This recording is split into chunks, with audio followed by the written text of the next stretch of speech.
Alright, we're back.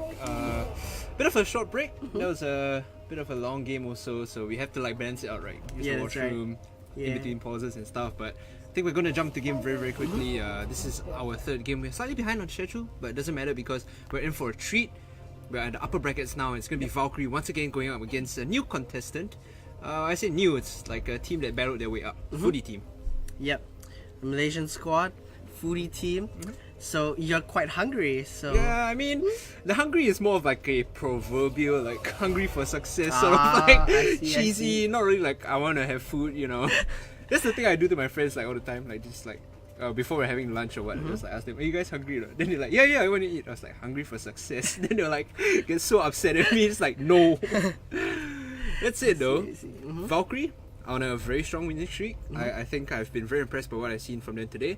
Just at a professional level, they've met all my expectations, and if they continue this way, I wouldn't be surprised if they take FSL Season 3. Indeed, and looking at the bans, they've banned out Zoe. I think that's some one-shot trauma from the previous game.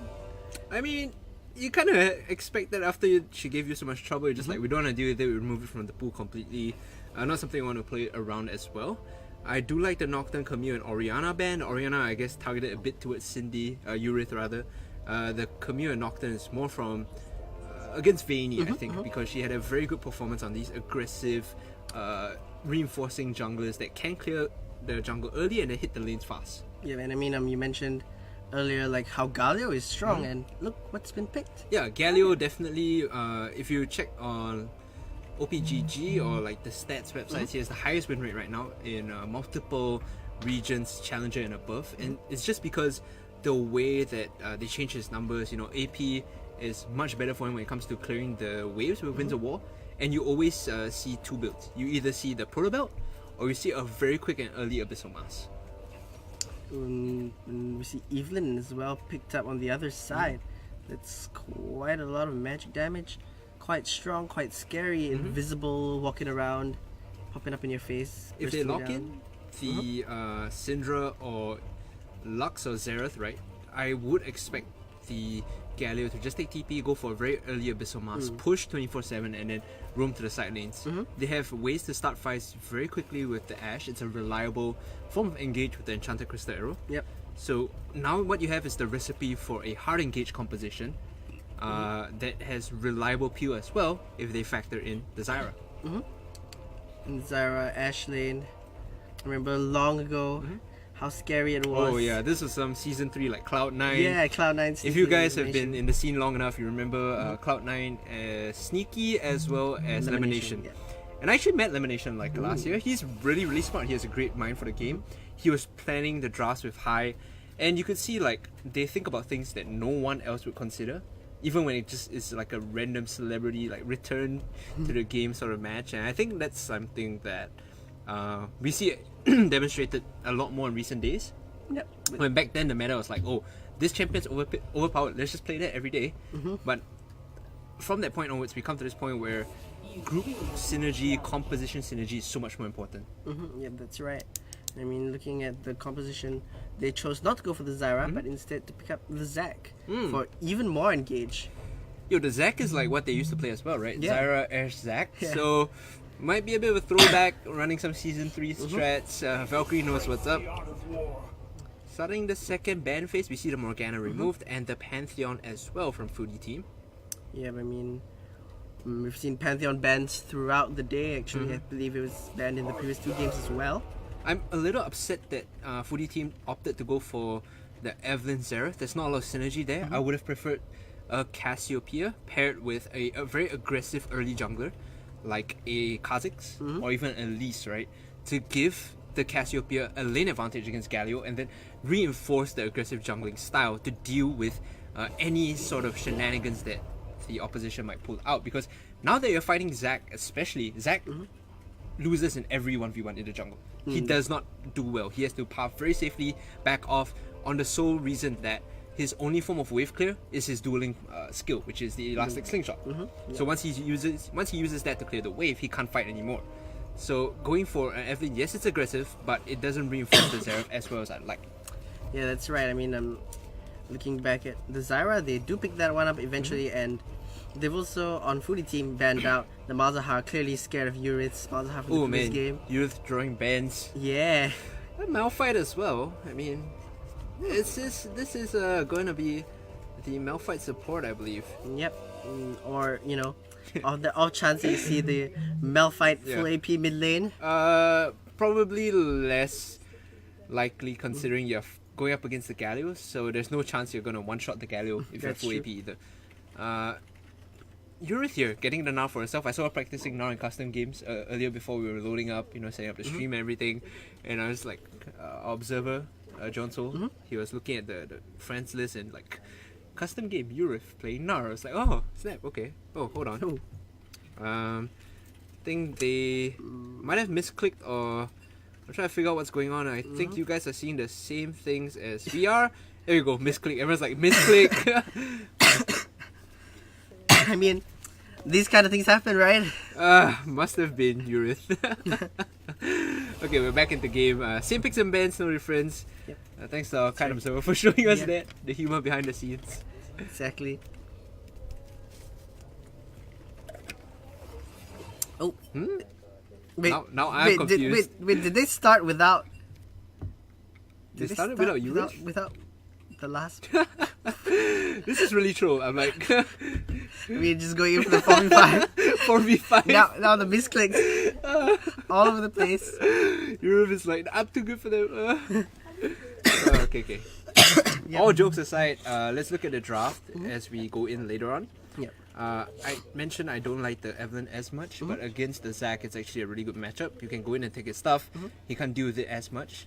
However, when it comes to impacting the lanes, Zac definitely does more than Evelyn. Definitely. Just because he can get in from all these different angles and his impact is immediate. He doesn't have to wait, like unlike Evelyn, for the charm to pop. Yep. Yeah. You can just fly in, elastic slingshot. They're huge. The range on that thing is so huge. And it also helps that he's a tank because as we approach the middle stages of the game, we saw how in the previous game, without a decent front line, right, it becomes very tricky to close out the game. If they had a tank in the previous game, Valkyrie could have soaked the poke. This time they learned that lesson, they go for the tank. Yeah, that's right. Zac, pretty high impact. Galio as well, another potentially huge tank. Yeah. But the synergy is undeniable. There are so many strong ways for them to start fights and dive into the back line that I think Valkyrie have drafted a composition that is set for victory. It's once again very reliant on execution. I could see a perfect world where they land everything, right? They land the arrow into slingshot, into hero's entrance, hero's into the entrance. knock-up strangle roots, Yeah, stranglethorns, exactly. right? That's like the perfect Yeah. scenario. But I could also see a world where arrow misses, slingshot misses, and like you don't land a hero's entrance and you layer that with stranglethorns, right? Yeah, exactly. Like these, if all laid wrongly, that's like the worst scenario. So it could go really both ways. It comes down to, once again, communication, execution, making sure they can get on the same page and pull the trigger correctly as a team. And I mean, the last game we saw some of those communication hiccups with the glacial paths and the paranoia mistimings, but hopefully they fix those and then there'll be a pretty good team fight if they can get their combo The off. wombo combos. Yeah, right? That's what exactly. you like to see, Gerard. In fact, it's even the Gnar. Yeah. Oh yeah, this is the Yeah, big wombo To combos. throw them in. So it's gonna be pretty exciting. We have talked about Valkyrie. Now we talk about Foodie team. What their win conditions.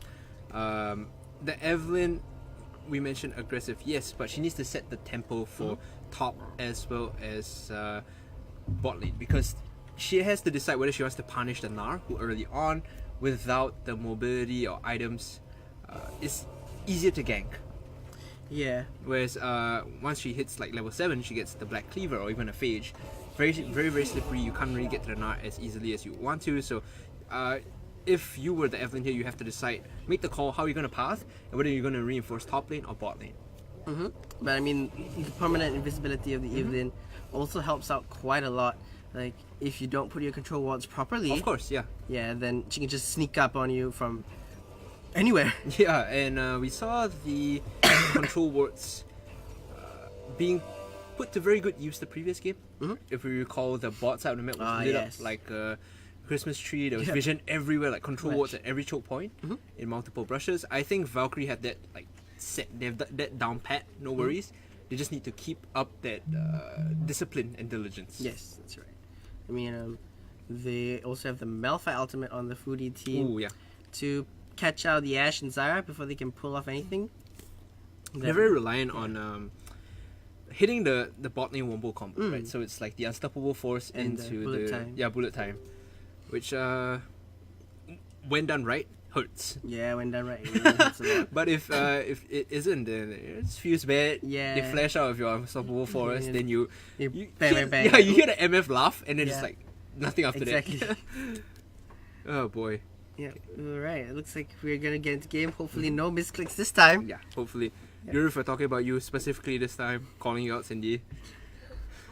You know, once again, we can talk about some of the spells also, like double teleports again on the red side. You generally expect Galio to take teleport in this matchup, especially one that A, he cannot directly solo kill, or 2, he wants to deal with by pushing out. So, for example, if you're going up against something like a Akali, teleport is actually not the best option. You might want to go for Ignite to exert more pressure on her early on.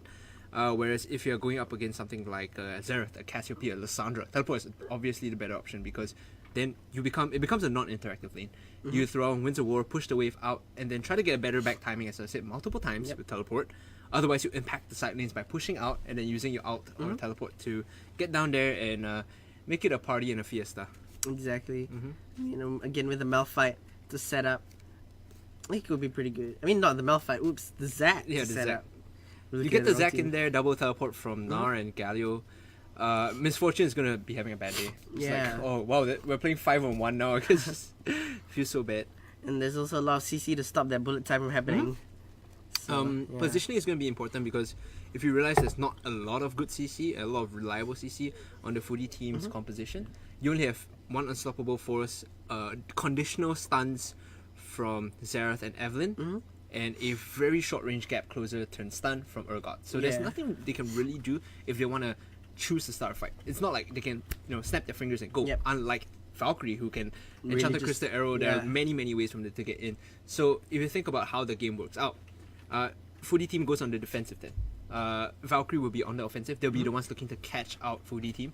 If you can evade and dodge their hard engage or force them to misplay around that, you definitely have a window of fighting around them because they waste all their big ultimates, their big ticket skills to try and find picks that they're not confirming. Yeah, I mean, really like the ultimates from the side of Valkyrie are really powerful when used correctly. Rather, for Foodie team, it's really not exactly the ultimates are not exactly that effective, but still, they can use the Xerath ultimate to pick people off and the Urgot's ultimate as well. Along those lines, what they have, the strengths are like the early skirmish. Like we mentioned, Evelyn beats Zac. In the jungle, she can walk in, take his stuff, he can't do anything. Xerath is going to be pushing out the Galio early on at least until he gets some AP. And Urgot, he's been the lane bully for 3 patches already. He's like the prime lane bully, right? You can't really, in a best case scenario, he wins with like a 60 CS lead. Worst case scenario, he goes even. That's how we've been seeing Urgot in the past couple of patches, even with changes to his numbers and tweaks. So he's one of those champions that I think round out this composition and making it very early aggressive, but tapers off late. Yep. In general, who do you think is going to take this one? Just from performance, I have my money on Valkyrie just because I've been more impressed by their jungler as well as their AD carry. So if you think about how they played out the bot lane in the previous game, it was a bloodbath. Yeah. The brand Caitlyn just 80% of the time in front of the enemy's tower, taking the turret plating, then backing off, buying, rinsing and repeating to the point where they got such a big advantage they could translate it to the rest of the map. Yeah. So that's my favorite on the bot lane. The jungle Vayne had, like I said, very good pathing and good sense of mind to cover lanes when she needed to. That's something you rarely see, even at high elo solo queue. Most junglers fail to recognize what the optimal path is. Granted, it was just one game. Based on my impression of that, I am optimistic that they'll do well. Alright, so your money on Valkyrie to take this one as well. And again, I think my money's on Valkyrie as well because they look pretty strong with their composition, really. And I mean, unless Xerath can find some poke, some really, really good poke on Galio, and Evelyn can find those early invades. I mean, even with the early invades, if she pops the Zac and then she just meets up like 2 teleports, that's not gonna be good for her. Yeah. We talk about along the same lines of like who or what the percentages are for victory. You can't discount the fact that Valkyrie's being coached by someone that's had a lot of experience in Singaporean pro play. This Smurf from Impunity. So he's been around for quite a while, and if you think about how that factors into your draft, how that factors into your level 1, having an understanding of the game at its most competitive and being able to run drafts, being able to coach a team well and tell them how to execute, I think it's something that adds to the percentage points of victory for a team. Definitely, definitely. And we are loading into Summoner's Rift. Christmas presents hopping out. And there they are, showing off their little gingerbread man. It's like another 2 weeks and then it's gonna be almost like Chinese New Year again. Exactly. You're gonna see them like, I don't know, emote like ang paos or something. Like dragons. Next year's the year of the pig. That's right. So maybe they'll emote like I don't know, Sejuani boars or something. Like she's definitely getting a skin next year. Yeah, man. You have the pig Sejuani. You heard it here first. Yep. Riot skin leaks. Exactly. Looks like it's fairly normal start from the teams. No invades at the moment.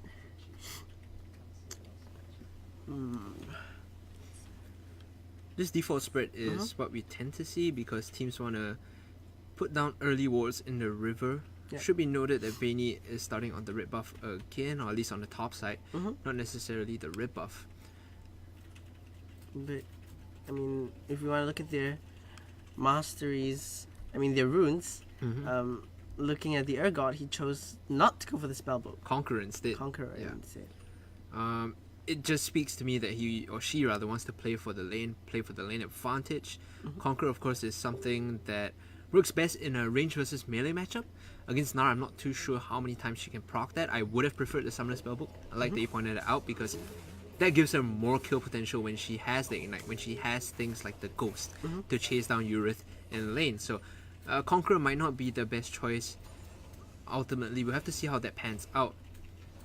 Yeah, man, Galio beginning to shove that wave out just a teeny bit, but the range advantage from Xerath probably means that he's going to get pushed in real soon. Which is expected, considering and there we go. he needs a bit more AP to one-shot the backline with the Q, also known as the Winds of War.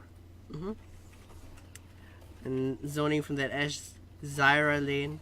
Oof. Whoa. That hurts. Yeah. That hurts. That hurts. Zyra might be able to return more poke though, but she just has to be careful of those low health minions. I mean, the bounce from Misfortune really does crazy damage early on. I mean, it's like 136 damage to Zyra. But it should be noted that lane is really scary at level 2 because that's when you unlock the snare as well as the volley. And like that, you can do a lot of damage quickly just by throwing out the volley, combining it with the snare, which almost guarantees it because of the slow. Ashe Zyra, again, Cloud9, scary lane. Yeah. 4 seasons later, here it is in FSL. Let's check the jungle pathing right now because Vayne, following the previous game, goes for the same route. Red buff into Rays or Raptors into Golems. And that is going to guarantee the level 3 very quickly. But the adaptation here has been made instead. She's going to recall. And I do believe she should be heading down to the bot side to reinforce because their bot lane is playing very aggressively and pushing out. You want to cover them against the Evelyn because your bot lane has no escapes as well. Yep. Ooh, Galio actually shoving in somehow the Xerath. And the Xerath also looks like has less mana, but the passive is going to help out quite easily. Evelyn landing the charm. Let's see what's going on. Oh, flashing in front of the Justice Punch as well. Wow, that was a really good flash. But a flash out from the Galio means it's probably a flash for flash. Evelyn trading hers for Galio. But still, that was a lot of damage. Yeah, that was a really smart play there from Fujiwara, using the flash to deny the escape from Justice Punch. And ultimately, yes, you mentioned 1-for-1, but that does avail further opportunities in the future to re-gank that lane. That's right. I mean, I'm forcing the Galio back, not exactly at optimal time, I think. And chooses not to use the teleport, gonna walk back over to the lane. Xerath recalling as well. picking up a bunch of stuff. Control wards picked up. So I would have liked to see the Galio get a Dark Seal here instead of the Ruby Crystal. The trade-off is, of course, you finish your items quicker and you itemize more efficiently, but at the same time, you need the sort of extra sustain that the Dark Seal gives you, especially when you have the Corrupting Potion. So you saw earlier she was taking the fair brunt of the trades. Itemizing that way would have been much better, I think. Yeah, help the sustain to help with the wave clear as well, also because Winds of War costs a fair amount of mana. That's true, yeah. And Xerath has that passive really to keep it clear. I mean, to keep clearing the wave. But Galio already down to half of his mana gone. I mean, looking at the other lanes, Nar with like a 10 CS advantage over the Urgot. Narbar getting charged up. Probably will hit 6 after that. So probably would have to wait for one more Narbar. There shouldn't be a world where the Gnar can solo kill the Urgot just because of how the matchup works. You should be able to space yourself fair enough that the Gnar can't all-in you, even in Mega Gnar form. It's one of the reasons that like Urgot is such a strong laner, is that he has virtually no very poor matchups. It's only like slightly difficult, and you can still play around it for the most part. Yep.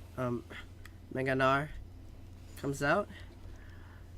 I don't know, maybe if he sidesteps the Urgot ultimate, maybe he will be able to find a kill. I mean, Urgot hasn't hit 6 yet. Another way the Urgot tends to excel in this matchup is because you have Summoner Spellbook. You would recall at this time at 6 minutes, right? When you get your first shot, you come back with the teleport, get the advantage of items, a better buy timing. At the same time, you get access to another additional Summoner Spell, which is usually Ignite, and then you try to find the all-in. In this case, the Conqueror isn't necessarily doing as much work for the Urgot as the Summoner Aerie is doing for the Gnar. So I think the Gnar is definitely the one coming out better in terms of Summoner Spell effectiveness. Not Summoner Spell, excuse me. Runes and Mastery's effectiveness. Evelyn just walking in, getting a little bit of vision in the Zack's top side. Nearly hitting level 6 means that she's going to become a lot scarier, but walking over to take out a control ward and show her face to the Galio.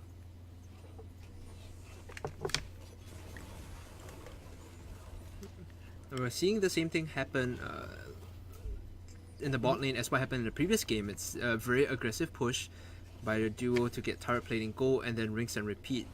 Remember that Ashe Zyra is a lane that has very oppressive push as well as utility.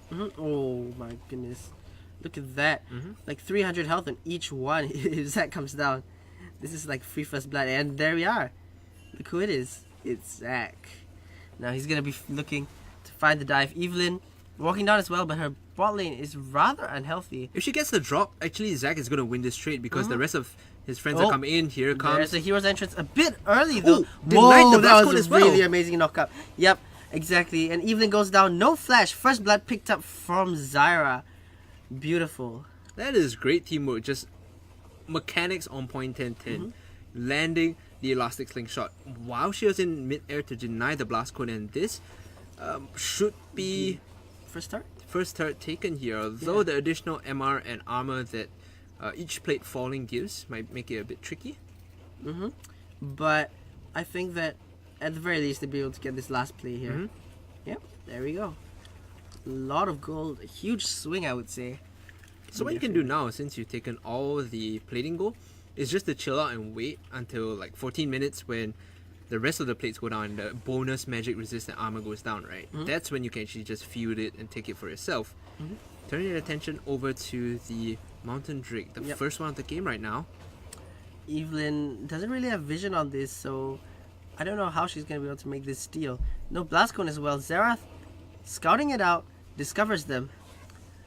Is he going to try to steal it using his ultimate? Vayne has the smite available. Evelyn... Yeah, they shouldn't even walk up here actually. They don't have the required ultimates to steal. Whoa, Evelyn flashes it. Oh, actually, Vayne misses the smite. Evelyn takes it.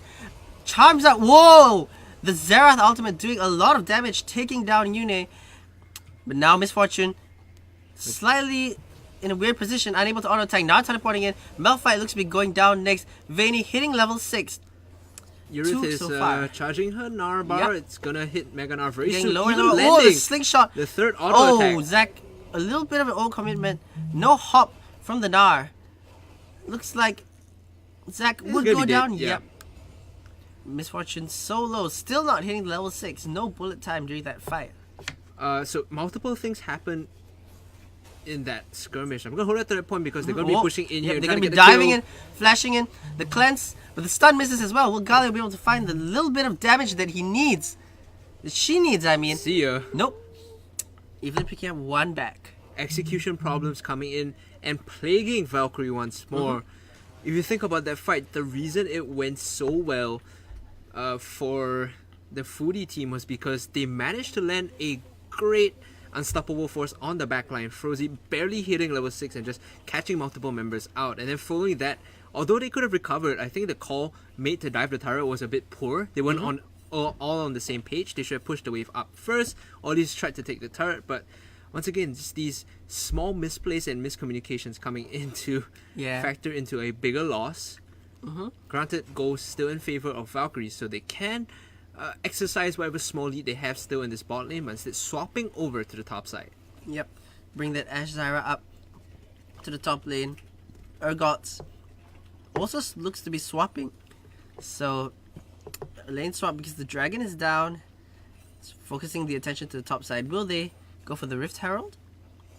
I think they just want to swap over because they can still take some turret plating go. At the same time, the moment the turret plates fall at 14 minutes, that's the window for them to siege. And granted, they did so much damage to the bottom side that Nara is going to pick it up very handily.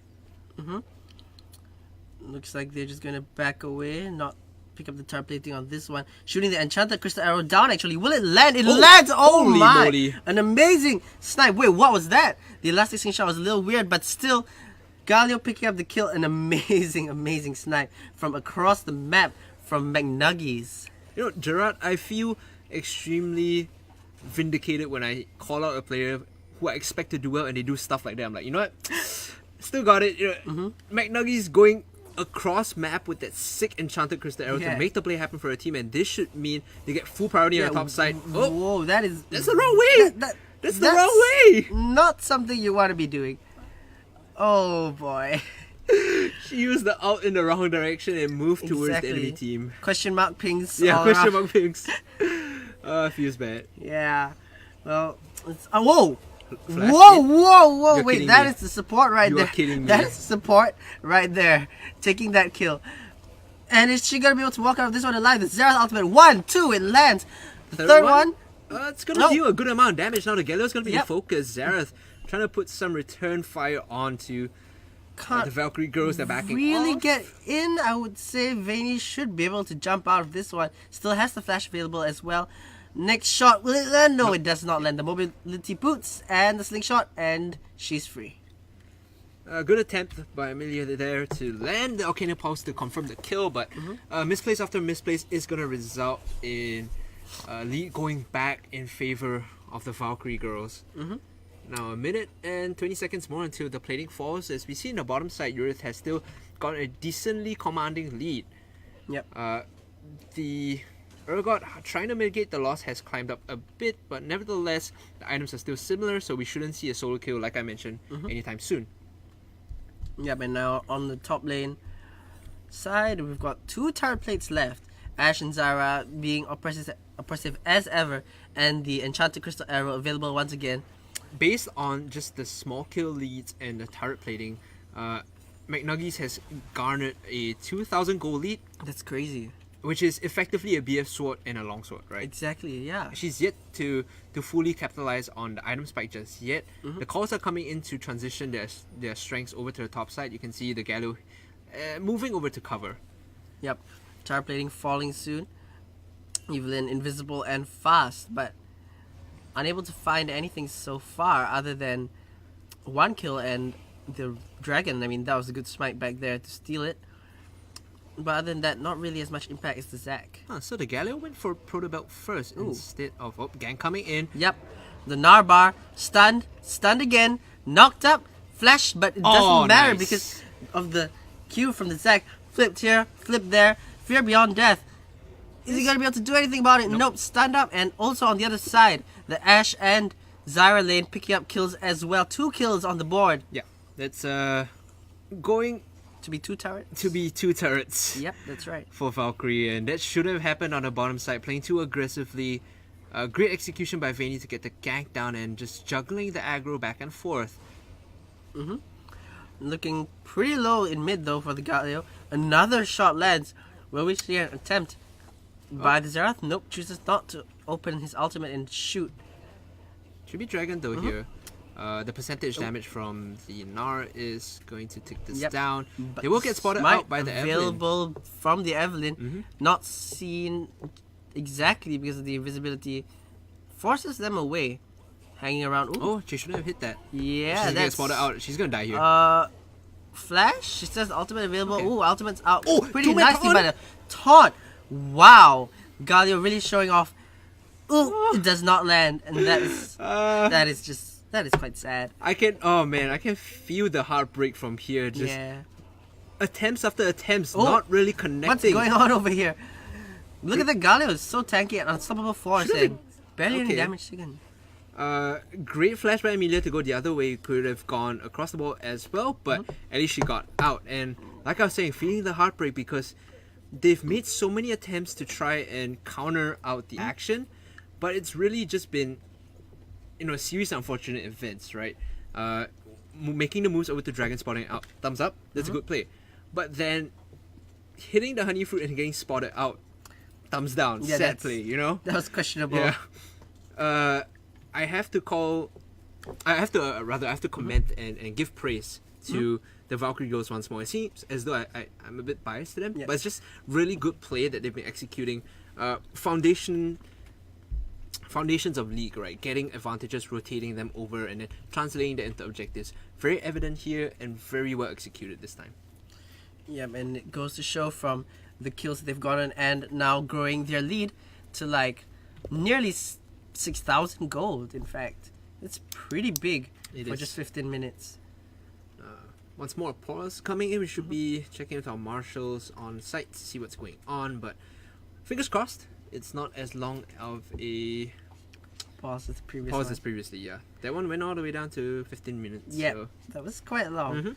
But it's fine. I mean, looking at this game, we could be in for quite an exciting one, and we could see some nice snipes with the enchanted arrow.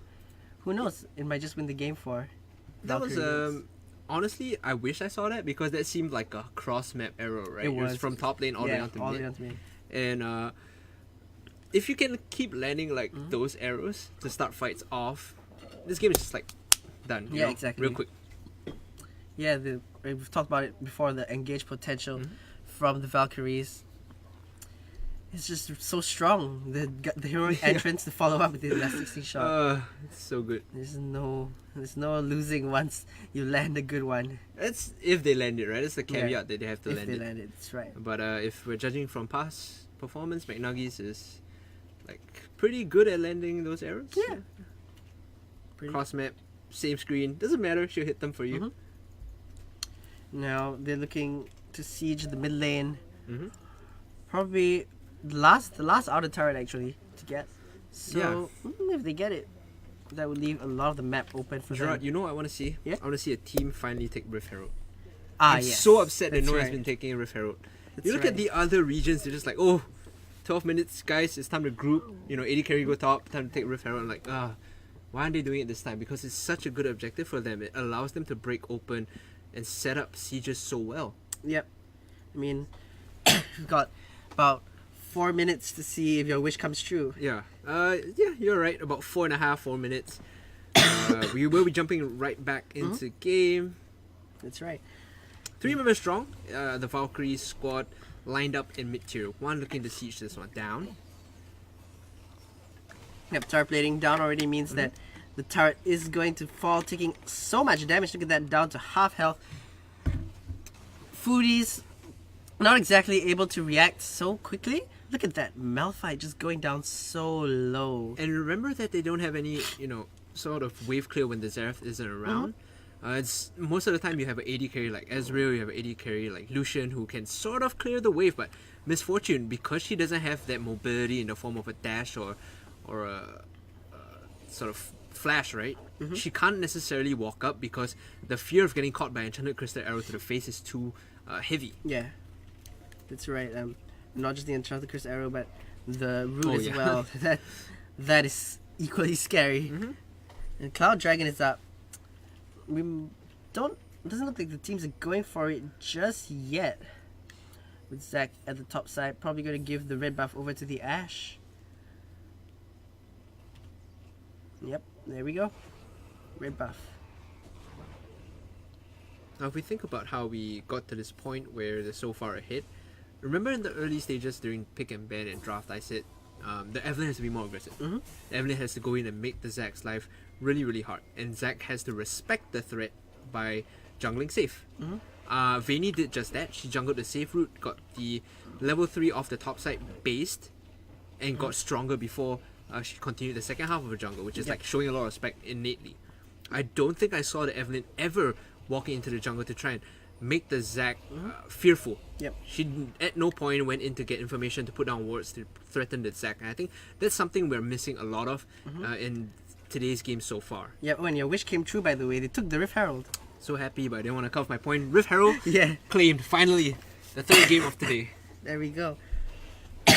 Now looking for a tower dive, Zac. Ooh, 1, 2. Ooh, barely but getting not her. enough damage. But Galio dashing in, and here comes Zac. The arrow would have landed, but not even needed. Zac walking away with just a little bit of health. The He's passive fine. not actually popped. Still has a passive, the Cell Division off cooldown, so he can revive himself or herself if she's in a sticky situation. A sticky situation indeed. I mean, Ashe just, look at that, just able to push up the wave. Misfortune being forced to react. She backs off, looks to be probably getting another item. Yuna's Zyra already has a Rylai's Crystal Scepter. That's really scary to me because next she's going to be looking for the Haunting Guys, into the Liandries, and she's not just a support anymore. She's like an additional component of your damage in these team fights. I mean, did you see her just now solo killing? Solo killing the Misfortune, right? The 80 carry. You know, it's not every day that you hear someone say, "Whoa, the support just solo killed the 80 carry," and there's the Rift Herald. It's like it's a free turret. Yep, Red team summoning the Rift Herald. It walks up. Charge definitely means this tower's gonna go down. Are they gonna look for any more after what this? you do now is you should force the fight after it dashes in. That's a visual bug. Yeah. Interesting stuff. You should force a fight as the Rift Herald is being pushed in right now. And it looks like it's happening. The taunt landing. Oh my goodness. Evelyn just gets popped. What was that flash in from the Malphite? Oh, but a decent bullet time. Dropping McNuggies quite low. But it's not enough. The Rift Herald will charge in. Just using the Arcano Pulses to try to shove them off. But it looks like a turret will go down. The Zerath ultimate. 1, 2. That's pretty good. 3. Oh. Yeah. Oh, 4. Wait. She forgot the last one is a thing. Yeah, and Misfortune now chasing. Trying to find it. Will Urgot be able to fight the Fate Beyond Death? But wait, what's Vayne doing there? Good jungle, trying to buy time for an AD carry. Just give her the benefit of the doubt, like, leave me behind, guys. I guess so. Will they be able to find the Fate Beyond Death onto any of them? No. They're chasing Galio a bit too far. Actually, in here. Galio actually choosing to stay. The magic damage shield that he has, it's just gonna save him. Like I said, Rift Herald is really good because of that sole reason right now. You saw that after the first charge, Foodie team decided to stick around to sort of get some chip damage on the Herald to reduce the sieging capabilities. Yep. Ooh, arrow. You're kidding me. No. Okay. Yeah. Sure. Still get the dragon anyway. The thing about the Herald, right? If they stick around to try and, chip it down and remove the sieging capability, that's when, as a team, you can force the fight. And that's what we saw exactly. The Galio Chu knew right on the moment that she could go in and get the damage down and allow her team to come and back her up. Yep, that's right. Zyra, Oblivion Orb now. That is even scarier. We're gonna put out so much damage. She's not even going for the Haunting Guys. She just wants the flat penetration and AP. The percentage damage over time is like, yeah, whatever, doesn't matter. Yeah, I mean, that could come later. Who knows? For now, I mean, for Foodies, they have 2 dragons. I guess that's some consolation for them, especially the Mountain Dragon. But Baron now live means that it is an objective that they can contest, and they probably would do so soon. Remember that their team excels at forcing fights, so having Urif on the side split push, although an option, isn't necessarily the best one. They will need to set up and coordinate Urif's Narbar. You need to get it to about 85%, and then have a ward behind so you can flank and force these fights. If she's split pushing, there's no way she can join without a good flank, so that's something they need to take care of and take note of rather. That's right.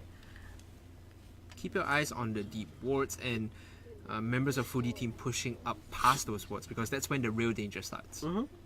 Zek in the jungle, probably gonna clear that ward. Oh, for a second there I thought that she didn't notice it. She did get it after all. Now Baron, there is vision on Baron, but red team, the Valkyries look like they're planning to do it. With the Zyra as well as the items that the Ashe has, and not to forget its percentage damage from the Ring King. They can always check this down very quickly, but instead they're going to look to turn. The enchanted crystal arrow, but look at the damage onto the Ashe. It's so much teleport coming in. Here comes Urgot. Oh, just to walk away, I guess. No, to walk towards the Gnar, who's now alone in the team. Look at that. Going straight in. Evelyn barely making it out alive. The stretching strike will not land. First kill. Oh, look at that. Unstoppable force. Shut down. The Xerath ultimate doing a lot.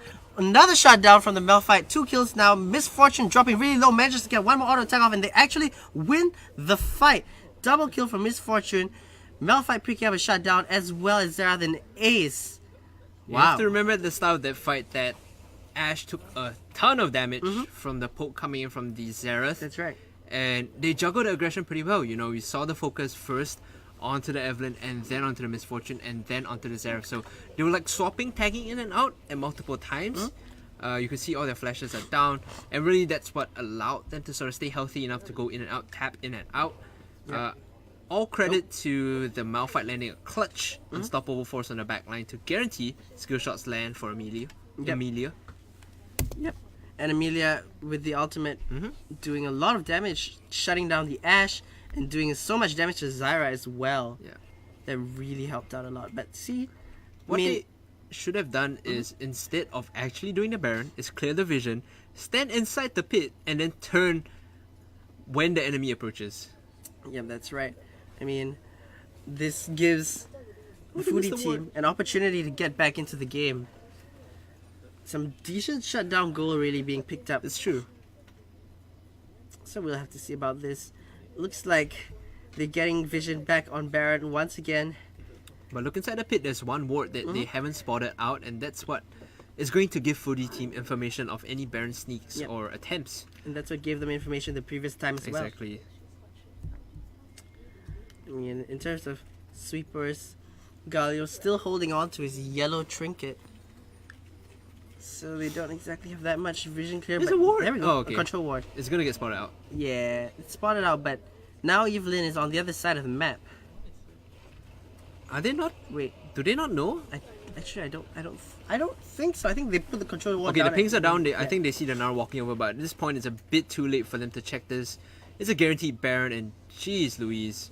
Yeah. Well snuck away by Team Valkyrie. Now, after this Baron, are they going to recall or turn the fight? Because there are 2 ways they can play this. They can set up this bait and then turn, or they can all just recall as 5, buy the items, play the safe game. They're going to play the safe game, buying their items, but still, Baron just snuck away completely. The Evelyn on the other side of the map, really no time to walk over. They're going to try to pick up the dragon as a little consolation prize of sorts. Don't do it. You're going to get caught out. They actually might just get it in time. Yeah. I don't understand. Why they should be walking up. Oh! Yeah, there you go. There we go. You should And boom. Like when you have the scuttle crab there and they walk into the dragon, your first call should be, okay, fire the arrow at the dragon, and then you probably pick off someone. A bit delayed there. I think the shot calling was a bit off, but nevertheless, that was what I expected to see. Use the enchanted crystal, use the long gap closing range of elastic slingshot to really get in the front, and then have your teammates come back you up, because they're so mobile. They're teleports, you know, they have hero's entrance. There's so many things that they can do. Now the inhibitor turret cracking. Oh, see ya. There we go. That's it. Oh my goodness, just knocked up, thrown everywhere. What is going on? They're just thrown up and down. That looks like that's just it. Look at that bouncy castle. Emotes, Ace. game over. This is Valkyrie winning Exactly. this. The moment the elastic slingshot landed on 2, I knew that was done because the layer upon layers of Yeah. crowd control is Exactly. too Oh, good. finding the ultimate. Ah. Managing to pick up the Sarah pet. Looks like that is Sure, just man. the little consolation prize There is the consolation. because the Valkyries have picked up another win. They're gonna take down the Evelyn first ace, and there we go. Yep. Valkyrie's picking up 2 wins for today. Will Yep. see themselves advance to the round of 8, I believe. A beautiful, beautiful combo to end it all off with the let's bounce into the heroic entrance, into everything else. That was style. That Yeah. was real style. That was amazing. And it was on the 2 carries as well. This fortunate and Sarah. You wanted to see some big ultimates coming today. I think that qualifies, Gerard. Yep, there we so go. I am mission satisfied. accomplished. And you want to see a Rift Herald being taken. Yeah, There we go. we're both happy. Both happy. Don't go anywhere, guys. We're gonna go for a short break. When we come back, we will be going down to the losers bracket to see whether the teams can battle their way back up. Remember, this is a double elimination tournament, so those that can win, continue on their Yep. journey, build their way back up. Maybe they could even end up meeting the people that defeated them in the finals. Yeah, and they might be able to get some vengeance, so stick around. We'll be back soon.